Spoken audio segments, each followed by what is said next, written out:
If there's a danger of spreading it, dissolve with Pro-Solv gel, power gel, hold it in suspension, and extract. Oh, brother, what's all this about?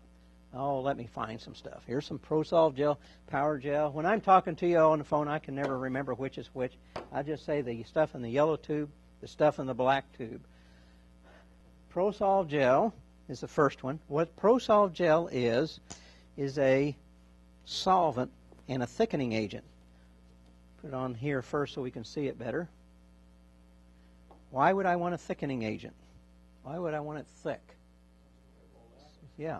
So I agitate this with a carpet shark, or we could do the carpet cleaner technician job with our fingernail, which is stupid.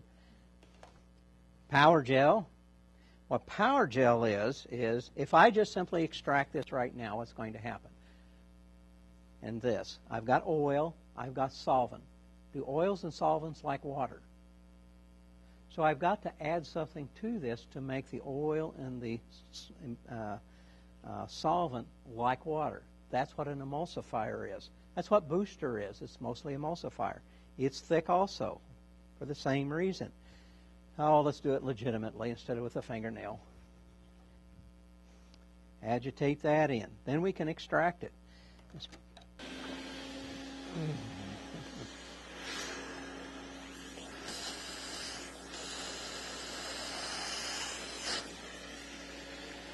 Why am I not getting water? There.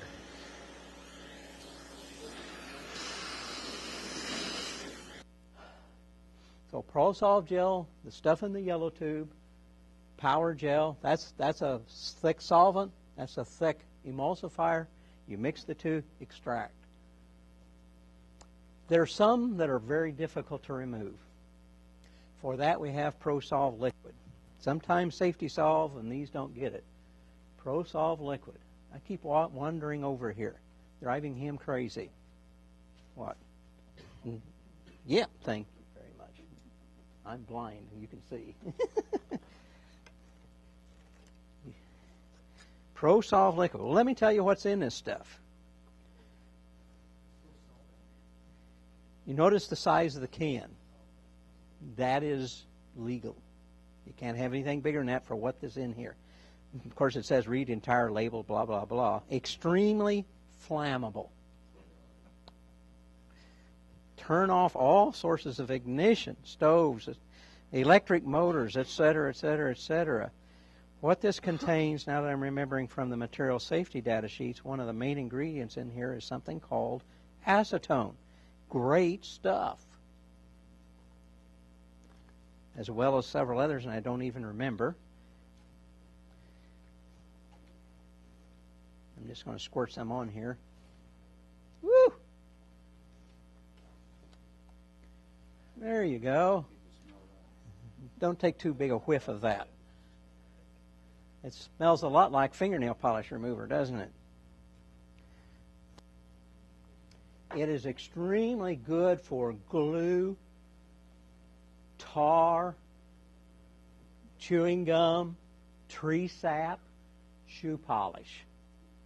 If that Saf-T-Solv isn't getting it, that will. By the time it gets back to the back, that probably will have already evaporated. Will we use that on nail polish remover as well? Yep, and we're going. I think I got some carpet over there with nail polish on it. Everything over there that's wrapped up, I did a week or two ago. This came from a fellow by the Timothy Oxendine in California. He's an entertaining fellow. He's all the time calling me with various questions and everything. I don't think he's been at it that long. There's paint. But you notice it's not a spill. What do you suspect has happened here? They already tried to, like you said, Ron, what did they do to it? Well, this is not how I would have done it, but here's something. I listed some things you should have. Here's something else you should always have. Either a camera like this, a good camera, or a cell phone that has a really good camera. Nothing worse than pictures from a horrible camera, these flip phone pieces of junk. Sorry if you have one of those. I just happen to like surfing the web with my phone and everything. But you know, you can do things like this where you have before and after pictures. I hate it when a customer calls and they had done something I told them to do and it worked and it was just fantastic, and I say, well, did you take pictures? No. Boy, that doesn't last long. In this case, I would never have recommended doing this, but it worked. Whatever works is fine, right? In this case, because he smeared it and everything, he applied TLS 2000 undiluted as a pH of 13. Agitated it and extracted. Then he used power gel, which is the emulsifier, Pro-Solv gel, power gel. It dwelled for 10 minutes. He extracted that, did that twice. Then he hit it with Stain Magic and left it on there for 3 days. Then he had cleaned. It's quite a process, but look what he ended up with. I think that's pretty good for a paint spill that somebody's already taken their paint remover and everything else and tried to get up, and all they did was spread it like crazy. That's not bad. You can get stuff up that you might think are impossible. Wet latex paint. Pro-Solv gel. Do you remember which one is Pro-Solv gel?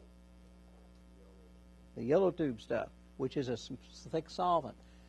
Agitate with a brush, apply power gel, the emulsifier, extract, keep going until you finally get rid of it. But if it's a huge spill, best thing to do is thoroughly extract it as much as you can. Use your water cloth, then you can go with this stuff. If it's dried, basically the same thing, but sometimes what we have to do is we put on the Pro-Solv gel, the emulsifier, steam iron for about half a minute, and more Pro-Solv gel. And we just keep doing that. How about oil-based? That's where it's a problem. But one of the problems in oil-based paint is what might that do to the backing? It might delaminate. Check if it's in the pad. If it's in the pad, it's over. The first question, if it's spilled paint, you'd be surprised how often I get that call. The first question I ask is, what have you already done? How much was spilled? Because the question really is it on the fuzzy stuff? Is it in the backing? Is it in the pad? Well, ma'am, if you got paint, if you dumped an entire gallon of paint into the carpet, that's hopeless. I do have a razor blade where we'll have to suction that or whatever. But that's hopeless.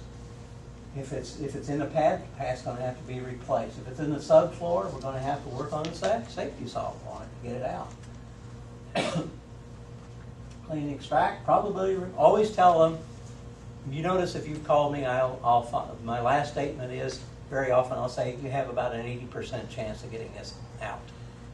I'll never say you got a 100% chance of getting this out.